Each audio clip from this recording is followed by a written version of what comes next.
사랑하는 여러분, 인생을 살아가다 보면 내 의지와 무관하게 어려운 처지에 놓일 때가 있습니다. 이해되지 않는 일들 때문에 힘들어하는 경우가 있습니다. 내가 원했던 것도 아니고 그렇다고 해서 내가 생각했던 것도 아닌데 그럼에도 불구하고 정말 이해할 수 없는, 이해하기 매우 어려운 이런 힘든 어려움, 이걸 우리가 다른 말로 고난이라고도 하는데 이런 고난이 우리를 찾아올 수 있다고 하는 겁니다. 예를 들어서 암이라든지 아니면 심각한 어떤 병에 걸려서 신음할 때가 있습니다. 또는 사업에 어려움을 겪을 때가 있습니다. 때로는 믿었던 사람에게 배신을 당할 때가 있습니다. 때로는 가정의 어떤 자녀 문제로 어려움이 찾아올 수도 있고 때로는 부부관계에 어떤 어려운 문제들이 생겨서 갈등하고 고통받는 경우들도 있습니다. 중요한 것은 그 누구도 원했던 것도 아니고 기대했던 것도 아니고 한 번도 거기에 대해서 생각해 본 적이 없는, 예상하지 못했던, 예상할 수 없었던, 이해하기 매우 어려운 인생의 문제들이 사실은 우리 앞에 많이 찾아온다는 겁니다. 그러나 그럴수록 우리 하나님의 사람들, 우리 그리스도인들은 내가 지금 어떤 어려움이나 고난을 겪는다고 해서 그 고난 때문에 마치 운명론적으로 지금 내가 이 고난을 겪어야 돼 라고 하면 그 고난 속에 내가 스스로 굽히거나 그걸 운명으로 받아들이지 않으면 좋겠습니다. 왜냐하면 고난으로 운명을 받아들인 사람은 믿음의 태도가 아니기 때문입니다. 오히려 하나님은 우리에게 그 고난을 통해 태도를 보고 싶어 할 때가 많습니다. 우리의 크고 작은 믿음의 태도에 대해서 반응하고 싶을 때가 있고 특별히 하나님의 사람들은 고난 앞에서 하나님의 섭리에 대한 확고한 믿음을 가지면 좋습니다. 왜냐하면 하나님의 섭리는 나에게 이루어진 모든 일들이 우연이나 어떤 상황에 의해서 생기는 것이 아니라 하나님의 뜻 가운데, 섭리 가운데 생기는 것을 믿기 때문입니다. 그래서 우리는 고난 앞에서 나는 고난받아, 이것이 내 운명인가? 내가 이것을 받아들여야 되나? 라고 하면서 스스로 운명 앞에 굴복하기보다는 오히려 운명과 당당하게 맞서서 운명 앞에서 내 믿음을 증명함으로 말미암아 인생을 역전시킬 수 있는, 내 고통을 오히려 반전시켜서 그 고통이 하나님께 내게 큰 은혜를 받게 된 이런 축복의 통로로 저는 쓰임받았으면 좋겠어요. 왜일까요? 우리가 성경을 보게 되면 많은 믿음의 사람들의 이야기를 듣게 됩니다. 근데 여러분, 그 믿음의 사람들 가운데는 공통점이 있습니다. 어떤 공통점이냐면 하나같이 믿음이 좋을수록 오히려 그들은 고통 또는 고난이라고 하는 터널을 통과했다고 하는 겁니다. 오히려 성경은 우리에게 믿음의 사람들을 이렇게 조명하고 싶은 거예요. 믿음의 사람들을 보라. 그들이 그 고통을 어떻게 극복하고 돌파했는지 이걸 우리에게 들려주는데 아마 제가 그 이야기를 하면 시간이 부족하지 않겠습니까? 아마 하루 내내 이야기해도 부족할 것입니다. 그처럼 많은 믿음의 사람들이 그 과정을 거쳐나갔다는 겁니다. 예를 들어서 제가 몇 사람 하나만 소개해 볼게요. 요셉을 한번 생각해 보십시오. 여러분, 요셉이 애굽의 노예로 팔려갔습니다. 요셉이 원했던 삶입니까? 아닙니다. 요셉이 애상했나요? 아닙니다. 그러나 그가 그 애굽의 종으로 팔려간 거예요. 그러나 우리는 요셉의 결론을 알고 있지 않습니까? 애굽의 종으로 팔려간 그 요셉이 어떻게 되었냐면 총리로, 오히려 그 삶을 반전시켜서 총리로 그가 세움을 받게 되었다는 겁니다. 다윗을 묵상해 보십시오. 그는 목동 출신이었습니다. 그러나 그 아버지와 형제들로부터도 외면당하고 인정받지 못했습니다. 무려 사울왕에게 10수년 동안 쫓겨다니면서 정말 고통을 겪어야만 했습니다. 그러나 우리는 다윗의 결론을 알고 있지 않습니까? 그 과정들을 통해서 다윗이 어떻게 되었는가? 이스라엘의 왕이 된 거예요. 그냥 왕이 아니라 이스라엘에서 가장 위대한 이 가장 제국을 넓힌 왕으로 그가 쓰임을 받지 않습니까? 히스기야를 한번 생각해 볼까요? 그는 병으로 고생을 하고 있었습니다. 죽는다는 그런 선지자에게 통보를 받게 되었습니다.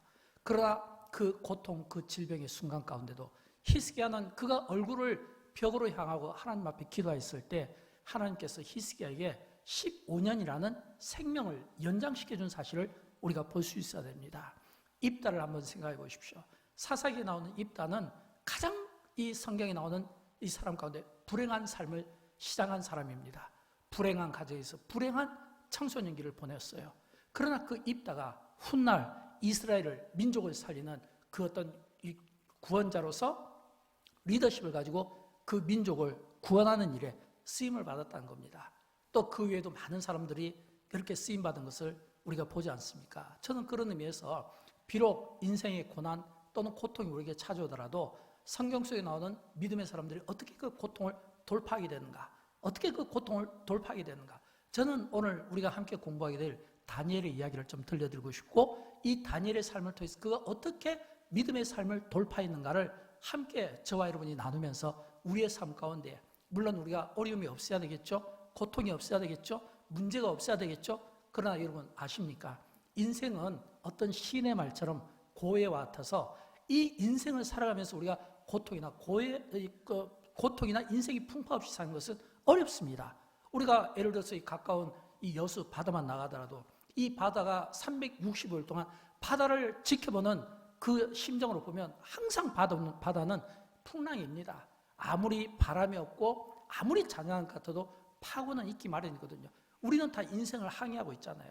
어쩐 때는 큰 태풍을 만나기도 하고, 어쩐 때는 썰물과 밀물 사이에서 막 이렇게 휘어적거리면서 흔들림 나가기도 하고, 어쩐 때는 미동이지만 그러나 그 잔잔한 그 풍파가 어려움이 있을 수 있다는 거예요. 그래서 이것을 우리가 돌파하고 헤쳐나가는 믿음이 필요한데, 저는 이 다니엘을 보면서 이런 생각을 해요. 그러면 다니엘은 그가 어떤 현실이었을까?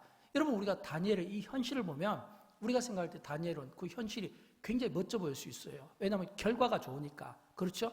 결과가 좋으면 과정이 그냥 생략되는 건가요? 그렇지 않잖아요. 좋은 결과는 반드시 그 과정이 좋아야 된다는 겁니다. 저는 그런 의미에서 이 다니엘이 그 삶을 보면 두 가지로 볼 수 있는데, 다니엘의 현실은 저는 고난이라고 생각합니다. 다니엘의 현실은 고난이라고 생각합니다. 여러분, 다니엘은 그가 10대 나이에 조국 유다가 바빌론에 의해서 멸망당했습니다. 그래서 바빌론 포로로 끌려갑니다. 근데 다니엘이 이 포로로 끌려갈 때 그 신분이 왕족이었습니다.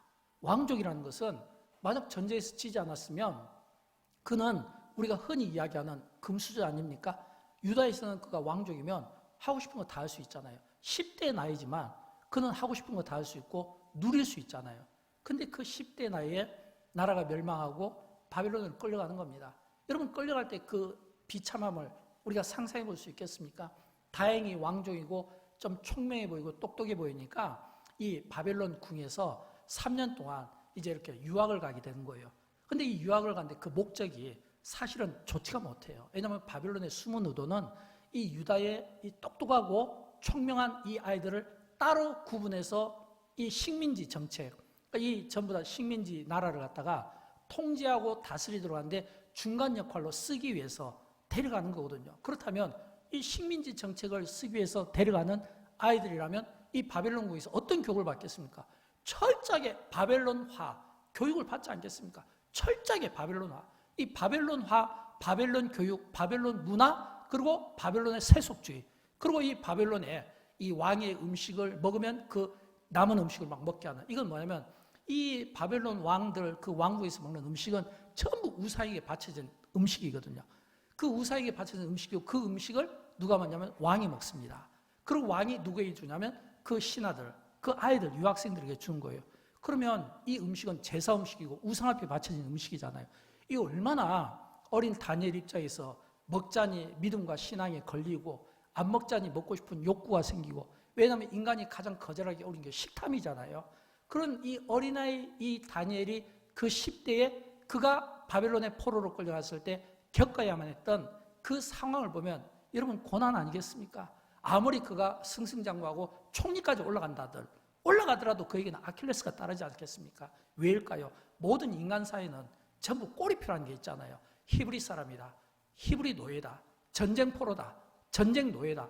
그러니까 이건 뭐예요? 결국은 그 운명은 이 전쟁 노예라는 이것은 결국은 다니엘이 이 바빌론에서 하수인으로 밖에 살을 수 없던 그런 서글픈 현실, 하수인으로 밖에 살 수 없다는 이 서글픈 현실은 어떤 현실이냐면 언제든지 죽을 수 있다는 거예요.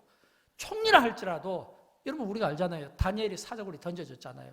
이 말은 뭐냐면 총리라 할지라도, 그 나라의 2인자라 할지라도 거슬리면 사자굴에 던져진 거예요. 이거는 뭐냐면 내다 버리는 거예요. 그럼 여러분 이 다니엘의 현실이 얼마나 서글프고 얼마나 그 현실이 불행합니까? 그가 긍정적이지 못하고 불행적인 이런 사고를 가졌다면 진짜 고통스러운 현실 아닙니까? 근데 두 번째 우리가 이 다니엘의 현실을 보면 그런 고통스러운 현실 가운데서도 그는 고난과 당당하게 맞서서 싸운 사람이라는 겁니다. 고난과 맞섰다는 겁니다. 무엇을 이야기할까요? 여러분, 우리 믿음의 사람들은요, 역설적으로 어떤 고난을 직면하게 되면 오히려 그 고난 통해서 하나님 앞에 내 믿음을 증명할 수 있는 기회가 된다는 사실을 알아야 됩니다. 오히려 고난이 고난으로 여기는 것이 아니라 그 고난의 때 내가 내 믿음을 증명할 수 있는, 이 말은 뭐냐면 어떤 사람은 고난을 당하면 그냥 고난 속에 운명론적으로 받아들인 사람이 있어요. 나는 실패한 인생이야. 나는 그냥 고난받아야 싸. 나는 어차피 버려진 몸이야. 이런 사람들 빨리 자기 인생을 포기하고 낙심하고, 이런 사람에게 무슨 미래가 있고 희망이 있겠습니까? 또 그런가 하면 어떤 사람은 고난 때문에 타협하는 사람이 있을 수 있어요.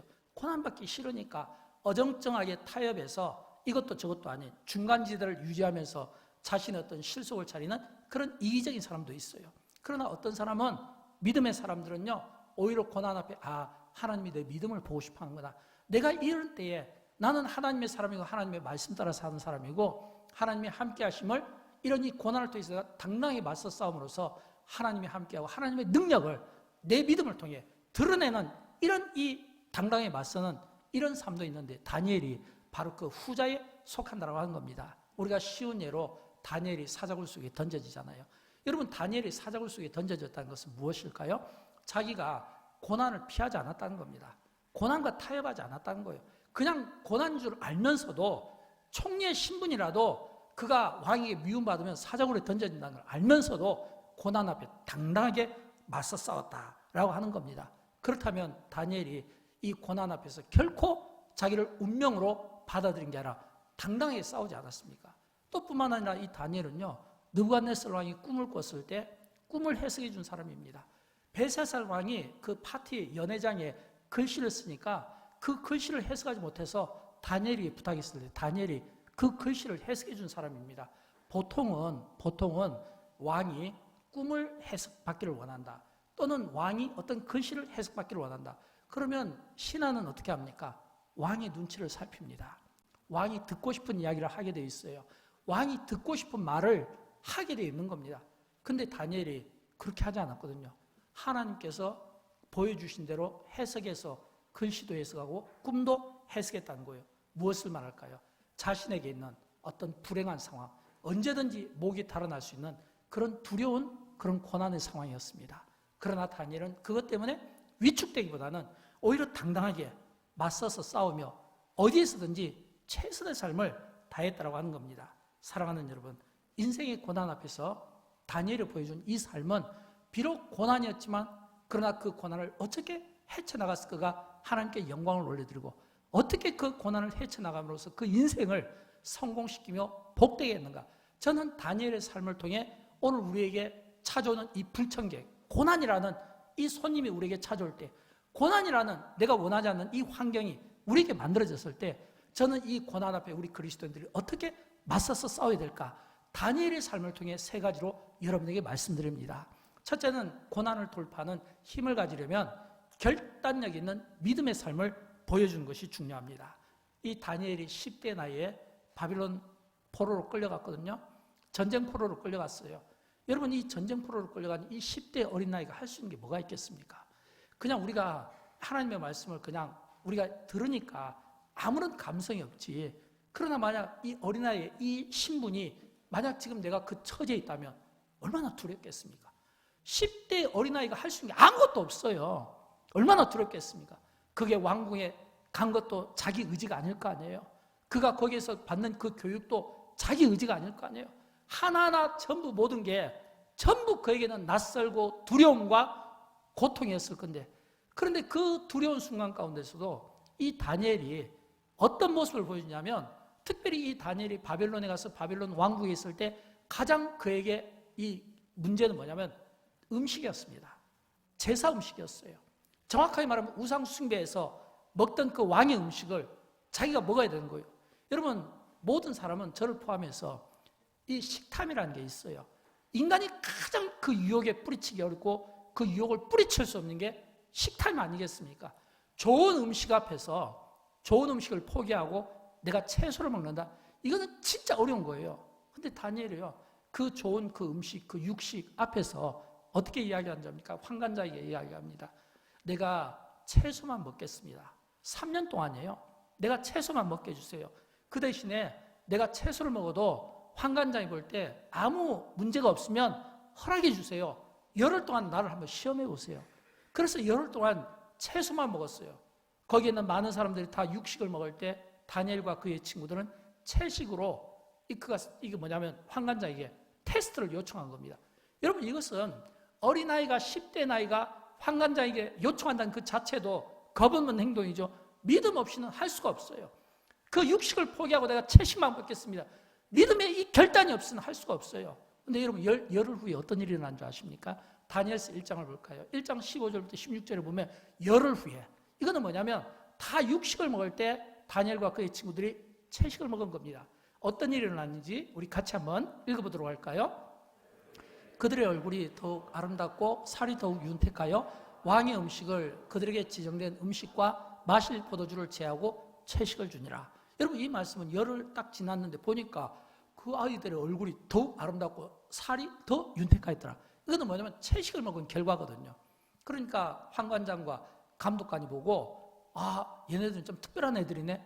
약속을 지키는 거예요. 어떤 약속을 지키냐면 이 다니엘과 그 친구들에게 음식과, 여기서 지정된 음식은 이게 제사 음식이거든요. 지정된 음식과 마실 포도주를 제하고 빼고 채식을 주냐 했거든요.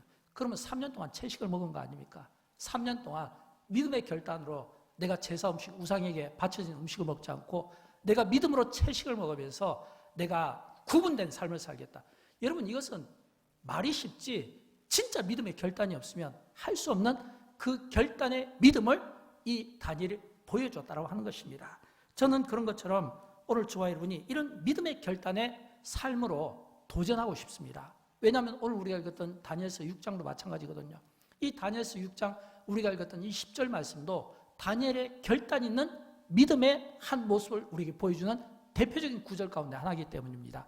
우리 같이 한번 다시 읽어볼까요? 다니엘이 이 조서에 왕의 도장이 찍힌 것을 알고도 자기 집에 들어가서는 윗방에 올라가 예루살렘으로 향한 창문을 열고 전에 하던 대로 하루 3번씩 무릎을 꿇고 기도하며 그의 하나님께 감사하였더라.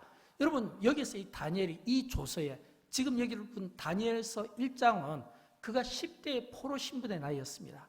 그러나 여러분, 이 다니엘서 6장은 다니엘이 지금 총리의 신분입니다. 또 뿐만 아니라 그 나이가 이미 고령의 나이입니다. 왜냐하면 이 다니엘서가 기록될 때 다니엘은 그가 한 80세로 등장하거든요. 상당히 나이가 고령이에요. 다니엘이 어떤 신분이었을까요? 총리의 신분이었어요. 왕 다음의 신분, 아무도 건드릴 수 없습니다.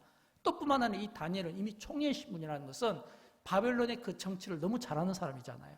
근데 다니엘이 이 조서에 왕의 도장이 찍힌 것을 알고도, 이 왕의 도장이 찍힌 것을 알고도, 이 말은 이 도장 찍혔다, 이 문서를 누구보다도 다니엘은 이해를 잘하지 않겠습니까? 이 왕의 도장이 찍힌 것을 알았다는 이야기는 이 절대로 바꿀 수 없다는 거예요. 이거는 이미 법이에요. 바꿀 수 없는 거예요. 바꿀 수 없는 결정된 이 사실을 다니엘이 이미 알고 있었다는 겁니다. 근데 알았는데도 불구하고 그가 어떤 행동을 했냐면 윗방에 올라가서 예루살렘을 향하여 창문을 열고 이랬거든요.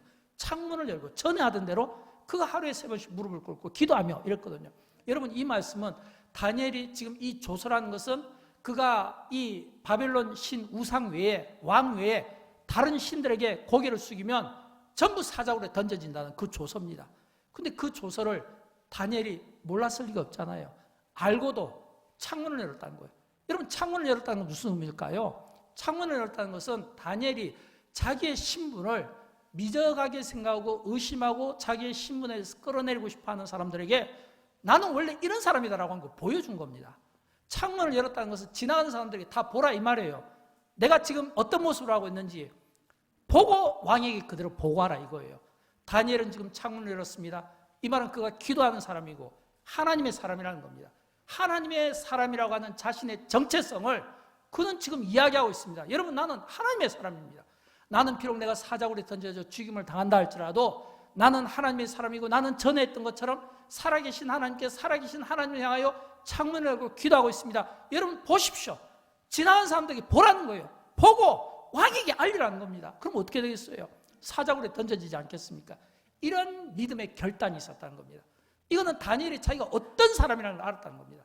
여러분, 우리가 똑같이 신앙생활 하더라도요, 위치가 올라가고 신분이 상승하면 상승할수록 그 상승된 신분은 모든 사람들에게 전부 다 이렇게 스포트라이트를 받게 되는 겁니다. 이걸 우리가 다른 말로 공인이라고 하잖아요. 공인이라는 것은 모든 사람에게 이제 자기 자신이 검증을 받는 거예요. 그러니까 모든 사람들이 다 보잖아요. 그럼 모든 사람들이 다 다니엘을 우러러만 보겠습니까? 그러지는 않겠죠. 누군가 경쟁 대상에 있는 사람들, 누군가 미워한 사람들은 끌어내리기 위해서 온갖 없는 말도 만들어내고 또 어떻게 쓰든지 어떤 건수를 잡기 위해서 막 끌어내리지 않겠습니까? 그러니까 다니엘이 공개적으로 자기 자신을 이 정체성을 드러냈다. 이거는 그렇게 끌어내리고 싶어하는 사람들에게 그냥 자기를 잡아가라고 이야기한 거하고 똑같은 거예요. 그런데도 불구하고 왜 그랬을까요? 비록 내가 사자굴에 던져진 한이 있더라도 내가 하나님의 사람이고 하나님 앞에 서원한 것을 지키겠다고 하는 그 믿음의 그 결단, 이런 이 믿음의 결단을 오늘 하나님께서 우리 시대에 보고 싶어 한다는 겁니다. 오늘 우리 시대가, 오늘 우리의 많은 성도들이 이런 다니엘과 같은 믿음의 결단을 가진 모습을 보고 싶어 한다는 거예요. 저는 그럴 때 우리가 이런 믿음의 결단으로 주님, 나의 믿음의 이 결단을 보시겠습니까? 내가 그리스도인입니다. 내가 교회 목사로서, 장로로서, 권사로서, 내가 성도로서, 집사로서 나의 이 믿음의 이 정체성을 보여줄 수 있겠는가라고 하는 겁니다. 저는 우리의 믿음의 이 정체성을 우리가 당당하게 보여주면서 우리 앞에 있는 헤쳐져 있는 이런 문제들을 돌파하는 능력이 있기를 진심으로 축복합니다. 두 번째는요, 이 다니엘은요, 그가 고난을 돌파하는 힘을 가졌다는 것은 원망 대신에 실력을 키웠다는 겁니다. 여러분, 다니엘이 처한 상황은요, 우리가 결과가 좋으니까 좋게 보이지만 사실은 다니엘은 그가 사자굴에 던져졌잖아요. 이 말은 총이라도 그 달려진 꼬리표 있잖아요. 히브리 사람, 노예 출신, 이 꼬리표는 죽을 때까지 떨어질 수 없는 거예요. 그렇다면 우리는 이렇게 생각할 수 있잖아요. 자신의 불행한 현실을 놓고 원망할 수 있지 않겠습니까? 왕족인데, 유다에서 왕족인데, 괜히 우리 아버님, 우리 조상들이, 우리 선배님들이 나라 경영을 못해서 나라 탓할 수 있잖아요. 또 바벨론에 끌려갔어요.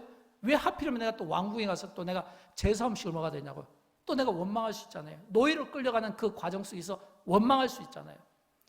원망을 한다는 것은, 불평을 한다는 것은 자기 인생을 낭비하는 것입니다. 내가 원망하고 불평하는 것은 그만큼 내 인생을 그 원망하면서 불평하면서 자꾸 자신의 어떤 처지를 남에게 전가하고 싶어 하는 거예요. 이런 사람들에게는 미래가 없어요. 여러분, 다니엘을 한번 생각해 보십시오. 그가 그냥 바벨론 궁에 갔다 3년 동안, 근데 3년 동안 그가 바벨론 궁에서 어떤 훈련을 받았겠습니까? 그 3년의 그 과정이 이 바벨론에서 이 다니엘을 총리로 만드는 겁니다. 그렇다면 하루아침에 올라가지는 않았을 거 아니에요. 처음에는 작은 위치에서부터 조금씩 올라갔겠죠. 그렇다면 이 이야기는 다니엘은 그의 그 3년의 왕궁의 그 생활을 낭비한 게 아니라는 거예요. 원망하며 불평하며 시간을 때운 것이 아니라 실력을 키웠다는 겁니다. 총리까지 올라갈 수 있는 리더십을 키웠다는 거예요. 모든 사람이, 이 사람은 히브리 사람인데, 유대인인데, 우리 노예인데, 우리 전쟁 포로인데, 이런 꼬리표들을 달고 있는데도 불구하고 그 누구도 자기를 함부로 할 수 없는, 그 누구도 나를 함부로 할 수 없고 나의 어떤 흠을 찾을 수 없도록 그런 그 실력을 키웠다는 겁니다. 여러분, 도덕성도 실력이에요. 리더십도 실력이에요. 근데 여러분, 다니엘서 6장 4절을 보면 이 다니엘을 딱 한마디로 그가 어떤 삶을 살았는가를 우리에게 보여주는데, 같이 읽어보도록 할까요? 이는 그가 충성되어 아무 그릇됨도 없고 아무 허물도 없음이었더라. 그가 충성되어, 이 충성이라는 이 말씀 속에는 실력이 포함되는 겁니다. 여러분, 충성하는 것도 실력이에요. 총리로 올라가는 것도 실력이에요. 리더십이에요. 많은 아킬레스를 가지고 있는데도 불구하고 그 누구도 이 다니엘을 함부로 할 수 없었던 것은 그의 삶에 아무 그릇됨도 없고 아무 허물도 없었습니다. 아무 그릇됨도 없고 아무 허물도 없었습니다. 하나님의 사람들이 그 고난을 돌파하기 위한 가정 가운데 우리가 배워야 될 것은 이거예요. 어떤 고통에 어려움이 오면 고통 보면서 시간 낭비하기보다는 오히려 그 가운데서 하나님이 지금 나에게 이 고통이라는 고난이라는 풀무불을 허락하셨는데, 용광로 같은 것을 허락하셨는데, 내가 그 속에 담금질 되어서 내가 철저하게 철이철을 깎듯이, 철이철을 깎으면 어떻게 됩니까? 굉장히 날카로워지지 않겠습니까? 그런 것처럼 이 고난의 이 담금질을 통해서 철저하게 하나님이 나의 실력을 쓰시도록, 도덕성에서도 쓰시도록, 총리니까 뭐 정치, 행정, 경제, 뭐 문화, 외교 모든 부분에서 그릇됨이 없었다는 거예요. 그 누구도 함부로 할 수 없는, 함부로 흠을 잡을 수 없는 이런 이 도덕성에서도 그 믿음 못지않게 그가 최선을 했다. 실력을 키웠다 이겁니다. 저는 여러분 우리 시대가 정말 하나님이 우리를 보실 때 우리의 특별히 우리 젊은 세대가, 우리의 청년 세대가 이런 실력을 키워서 다음 세대를 책임질 때 하나님이 정말 다니엘과 같이 쓰실 수 있도록 아무 그릇됨도 없고 그렇다고 해서 아무 어떤 허물도 없는 그런 정말 하나님이 쓰실 때 갖추어져 있는, 자격이 갖추어져 있는 실력과 리더십과 도덕성과 모든 면에서 나올 수 있기를 주님의 이름으로 축원드립니다. 마지막으로 세 번째는 변함없는 기도의 삶입니다. 여러분 우리에게는 다 재산 목록이라는 게 있어요. 어떤 사람은 통장이 될 수 있고 어떤 사람은 증권이 될 수 있고 어떤 사람은 부동산이 될 수도 있고, 만약 다니엘에게 다니엘 당신의 재산 목록 1호는 무엇입니까? 라고 이야기하면 다니엘은 주저없이 이야기할 거예요. 오늘 본문 보면 나오잖아요. 무릎의 기도. 오늘 본문 보면 6장 10절 후렴 부분에 보면 하루 3번씩 무릎을 꿇고 기도하며 이렇게 돼 있잖아요. 저는 이게 다니엘의 재산 목록 1호라고 생각합니다. 그의 인생을 복되게 하고 승리하게 한 원인이 저는 이 무릎의 기도에서부터 있다고 생각을 합니다. 왜냐하면 이 다니엘에게 무릎의 기도는 하나님의 도우심을 요청하는 방법이고 이 무릎의 기도로 하나님 앞에 지혜를 배우게 되고 이 무릎으로 하나님의 능력을 드러내는데 그가 통로로 쓰임을 받게 된 겁니다. 여러분 기도로 하늘을 움직이고 하나님을 움직이고 그리고 하나님의 이 복을 움직이는 이게 뭐냐면 기도 생활이에요. 중요한 것은 이 다니엘이 그가 10대의 바벨론에 끌려가서 그가 이미 제사 음식과 싸웠다는 거, 환관자에게 목숨을 내걸고 이 제사 음식을 내가 먹지 않기 위해서 채소만 먹겠다고 자기를 10일 동안 한번 테스트해보라고, 그리고 3년 동안 그 과정을 마칠 수 있었던 거. 여러분 이게 10대 나이에 이걸 생각할 수 있다는 게 이게 쉬운 일이겠습니까? 만약 우리가 여기 있는 신실하신 장로님이나 권사님들이 그랬다면 그럴 수 있다고 저는 봅니다. 그러나 10대 그 어린아이가 이걸 가지고 그가 목숨 걸고 이런 행동을 했다는 게 이게 쉬운 일이겠습니까? 게다가 이 다니엘서에서 그가 총리하는 동안 이미 그이는 나이가 80까지 올라간 겁니다. 그러면 우리가 그냥 상식적으로 10대 나이에 이미 그 믿음을 보였는데 이만한 그 믿음과 함께 기도의 삶이었는데, 근데 이 기도의 삶을 가진 이 다니엘이 10대까지 70, 80까지 무려 70년 동안 평생 무릎의 기도를 드렸다는 겁니다. 평생 무릎의 기도를 드렸다는 거예요. 평생 무릎의 기도를 드렸다는 건 그의 삶이 굴곡 없이 일관되게 갔다 이거예요. 일관되게 우리가 같은 이런 기도를 드릴 수 있겠는가라고 하는 겁니다. 결코 쉬운 일이 아니에요. 그러나 불가능한 일도 아닙니다. 왜냐하면 우리 영광교회에서도 무릎으로 기도하시는 우리 장로님, 권사님들, 집사님들이 계시거든요. 70년까지는 몰라도 하나님께서 주신 그 건강 될 때까지 하나님 앞에 기도하는 성도들이 있거든요. 제가 지난주 남면에 대두교를 갔다 오면서 참 대두교에서 두 가지 참 깊은 인상을 받게 되었습니다. 하나는 보니까 찬양하시는 분들이 다 60대이시더라고요. 근데 두 번째는 드럼을 치시는 분이 더 나이가 드셨더라고요. 제가 식사할 때 물어봤어요. 실례지만 연세가 어떻게 되십니까? 나이는 말씀하시지 않는데 그냥 은퇴 장로입니다. 이렇게만 이야기하시더라고요. 근데 주부에 보니까 은퇴 장로는 없고 원로 장로는 계시더라고요. 그렇다면 적어도 이분이 20년 이상, 적어도 이분이 은퇴하신 장로라면 70이 넘었는데 드럼을 치시더라고요. 보니까 70이 넘었는데 그것도 장로님이라고 그러신지 딱 정장 넥타이 메고 양복 딱 입고 딱 드럼을 딱 치시더라고요. 근데 찬양하는데 거의 한 40분 정도 걸렸거든요. 적어도 40분 이상의 드럼을 딱 치시더라고요. 참 제가 대단하다고 했더니 아이고 제가 이거라도 해야죠. 이거라도 해야죠. 하나님 앞에 죄송해서 어떻게 해요. 이거라도 해야죠. 나중에 이제 그 목사님하고 잠깐 이야기를 나눌 기회가 있었는데 그 목사님이 이런 이야기를 하더라고요. 목사님, 제가 이 교회에 부임한 지 23년 되었습니다. 제가 부임할 때 교인이 한 100명 정도 되었습니다. 지금은 교인이 50명입니다. 보니까 50명이라는 거예요. 그래서 그럼 50명은 떠났습니까? 예, 천국으로 가셨습니다. 여기 남은 50분도 이제 곧 가게 되겠죠. 왜냐하면 다 고령의 나이잖아요. 결국은 다 천국에 가실 분들이고요. 제가 보면서 그런 생각을 했어요. 그래서 이분들은 천국을 사모하고 재림을 사모해서 그런지 참 믿음 생활을 열심히 하더라고요. 그분이 이래요. 목사님, 저희 섬에 저희 교회에 있는 마을이 37가구인데 100% 기독교 신자입니다. 여기 있는 분들이 다 교회 나오신 분들이에요. 주일날 우리는 아무것도 하지 않습니다. 이런 이야기를 하더라고요. 그러면 주일날 아무것도 하지 않고 비록 37가구지만 거기에 나온 사람들 50명이 함께 예배를 다 드리고 또 함께 교제하고 식사하는 모습을 보여서 저분들은 어떤 소망이 있을까 섬에 갇혀 있는데 어떤 소망이 있을까? 저분들에게 소망은 교회인 것 같아요. 제가 지금 한 교회를 이야기했지만 섬에 있는 교회의 대부분 특징이 그렇지 않겠습니까? 다 저분들의 소망은 하늘에 있고 저분들 주님 만날 때까지 몸된 교회를 잘 섬기고 기도하고 찬양하고 이 충성하고 이런 게 몸에 배어 있더라 이거예요. 그러니까 그 교회에서는 60대는 그냥 청년이고 70대는 그냥 제가 볼 때는 한 저희 한 중년 정도 되는 이런 그 모습을 갖고 있더라고요. 참 하나님이 얼마나 기뻐하실까. 근데 또 지난주 또 우리 어제 토요일을 보니까 또 이곳에서 우리 청년들 또 우리 젊은 집사님들이 찬양 연습을 하더라고요.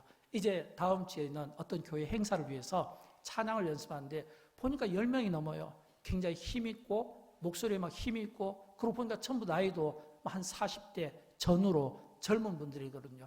이게 참 젊은 분들이 이렇게 찬양하는데 이렇게 참 좋은 교회 가서 또 봉사하는데 또 우리 교회가 이렇게 하나님이 또 젊은 분들을 유독 또 많이 주시고 또 이렇게 젊은 또 우리 성도들이 또 이렇게 은사에 따라 섬길 수 있도록 하니까 참 감사하다. 이런 좋은 은사를 가지고 그런 생각을 해봤어요.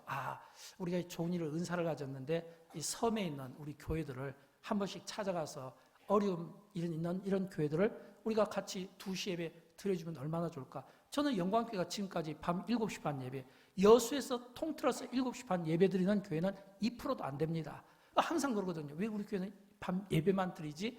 근데 보니까 다 98%는 다 오후 2시 예배잖아요.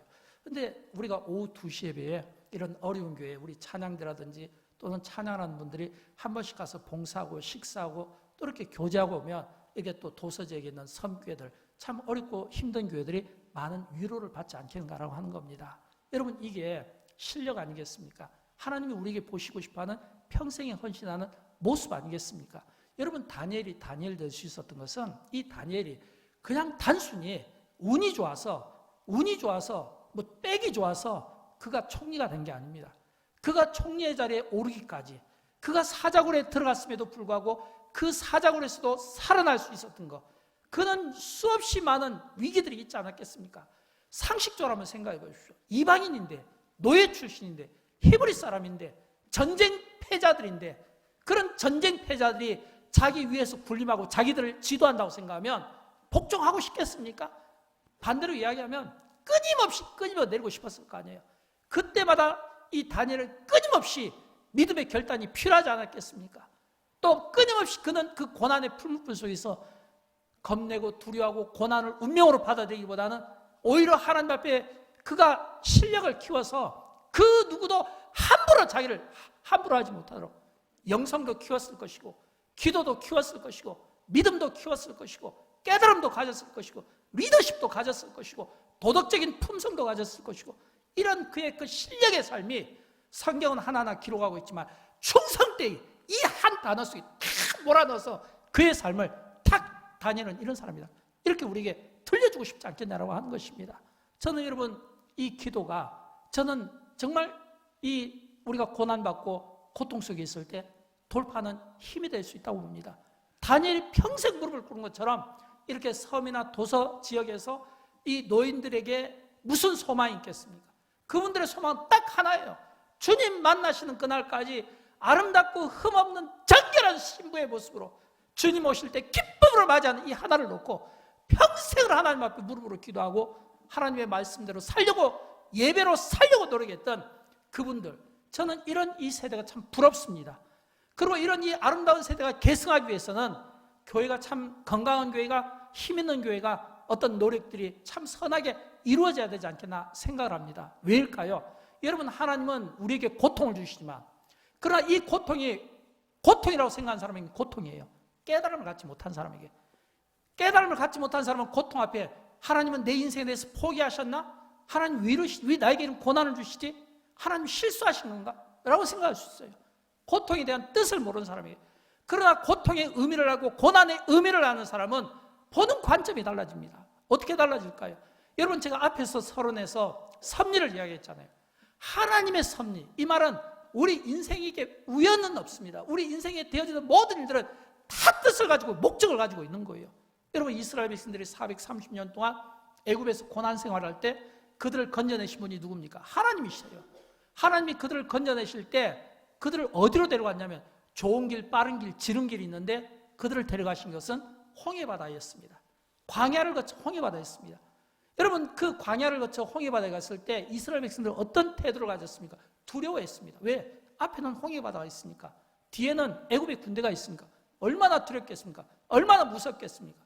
더 중요한 건 자기들이 원했던 게 아니잖아요. 자기들이 오고 싶어서 온 게 아니잖아요. 그들이 애굽에서 건진받은 것도 하나님께서 인도하셨고, 광야로 인도하신 분도 하나님이시고, 홍해바다 앞에 놓여진 것도 하나님이시세요. 고난의 의미를 모르면 이건 진퇴양난이에요. 그러나 고난의 의미를 알면 여기까지 인도하신 분이 하나님이라면 또 하나님께서 길을 열어주시지 않겠는가? 홍해바다를 가르시고 그 바닷길을 육지로 걸어가게 하셨잖아요. 저는 이게 제3의 길이라고 생각합니다. 1번 홍해바다 어떻게 건너갈까? 배 타고 건너갈 건가? 2번 뒤에 애굽의 군대가 쫓아오는데, 이런 진퇴양난에서 하나님께서 인도하신 하나님의 방법은 아무도 그 누구도 홍해바다가 갈라질 걸 예상하지 못했을 거 아니에요. 바다를 가르고 그 육지를, 이 바다를 육지처럼 지나가게 하신, 이게 하나님이 그들에게 행하신 세 번째 방법이었어요. 이걸 뭐냐면 고난의 신비입니다. 이게 고난의 유익입니다. 이게 고난의 축복이에요. 어떤 사람에게는 고난이지만 어떤 사람에게는 영안으로 보면 하나님께서 이 고난을 통해서 나에게 우리가 전혀 예상하지 못하고 생각하지 못했던 제3의 길을 열어주심으로 그 길을 통해서 결론은 뭐냐면 그들이 젖과 꿀이 흐르는 가나안 땅으로 들어갔다고 하는 사실을 믿으시기 바랍니다. 여러분, 고난이십니까? 하나님의 실패일까요? 아니에요. 사탄은 우리에게 참수합니다. 고난당하는 우리를 향해서 실패했어, 졌어, 끝났어. 그러나 하나님은 우리에게 다르게 말하실 겁니다. 어떻게 해요? 아니다, 다시 시작해보자, 길이 있다. 그러면서 하나님께서 그 길을 인도하시는 분이 하나님이시고 축복하시는 길이 하나님이십니다. 저는 여러분 가운데 그 고난받는 분이 없었으면 좋겠어요. 우리 가운데 그 누구도 고난을 환영하는 분 없을 것입니다. 그러나 그 고난을 어떤 사람에게는 하나님이 이 고난을 통해서 내 믿음을 테스트해보고 싶어 하는구나, 내가 이 고난 속에서 원망하면서 내 시간을 낭비하는 것보다는 이 고난을 통해서 한번 내가 다니엘처럼 실력을 키워버리라. 이 실력을 키워버리라. 그리고 이 고난 가운데 나는 기도하리라. 그랬을 때 고난이 유익이 된다고 하는 사실입니다. 고난이 우리에게 축복이 됩니다. 고난이지만 기도하는 자에게 이 고난을 돌파하는 능력을 통해서 우리가 전혀 예상하지 못했던 제3의 길, 홍해 바다를 갈라서 건너가게 하시는 하나님의 은혜가 저와 여러분의 인생길 가운데 함께하기를 주님의 이름으로 축원드립니다. 우리 다 함께 일어나실까요? 함께 일어나셔서 조금 시간이 지났지만 우리 찬양 고난을 돌파하는 힘 1절만 우리 부르도록 하겠습니다. 이 고난을 돌파하는 힘은 우리 앞에 계신 우리 김주열 집사님이 최근에 작곡한 노래입니다. 저에게 지난주에 이 노래를 주게 되었는데 이 노래에서 받은 그 영감과 이 노래를 한 주 동안 묵상하면서 오늘 설교를 만들어내었습니다. 축하하는 의미도 있고 또 동시에 이 찬양이 오늘 고난받는 이 시대를 향해서 다시 한번 하나님의 위로가 있기를 축복합니다.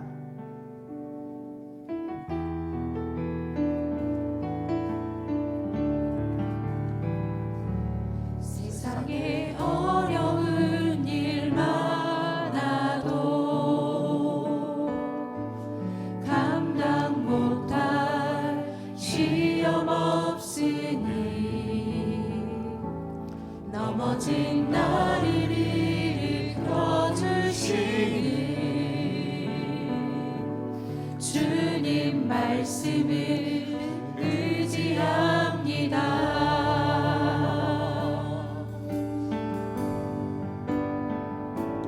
눈물의 기도를 드릴 때에 낱낱이 듣고 기억하시니 언젠가 때를 따라 도우시니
나를 안아주시는 주의 사랑 주시는 주의 사랑 그 사랑 힘이 되어 이겨냅니다. 주님 영광 받아 주소서. 나를 품어주시는 주의 은혜 그 은혜 소망되어 회복됩니다.